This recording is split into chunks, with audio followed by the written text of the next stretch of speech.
It's really the first time that the wolves have played a major part in a battle. You got the Cullens and you got the wolves, and I won't say good guys and bad guys because they're both sort of good guys fighting each other. So it's a major story point. The wolves are really, their characters. They're not just background animals. The siege is just a melee. I mean, it's really kind of chaotic. We actually took, chess pieces and figured out, okay, well, how many wolves are coming from any one direction? And that was, for us, again, it was another opportunity to do something fun. The secret to do visual effects properly is that things have to be well thought out. The visual effect has to belong naturally and completely behave and belong in the frame as if it was there. In order to get that, you have to know exactly what's going to happen and what interactivity is going to take place. You cannot just wing it and fix that later. And so we were laying out the scene and trying to help everybody, the director and all the stunt guys, see it.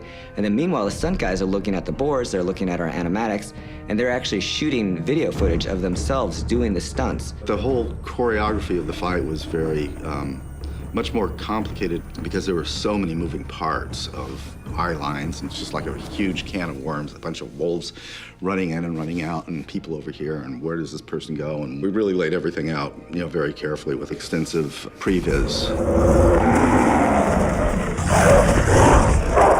The actors for the siege felt, kind of silly because in some instances they would just, be pantomiming to air.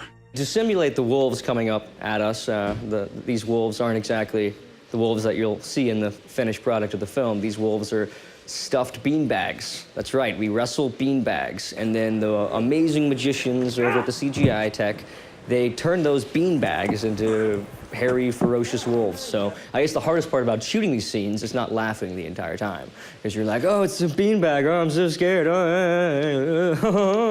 So, that's the real acting right there, where you're like, hey, no, very, very serious, very serious. You're like, hey, it's a beanbag. No, it's a scary wolf.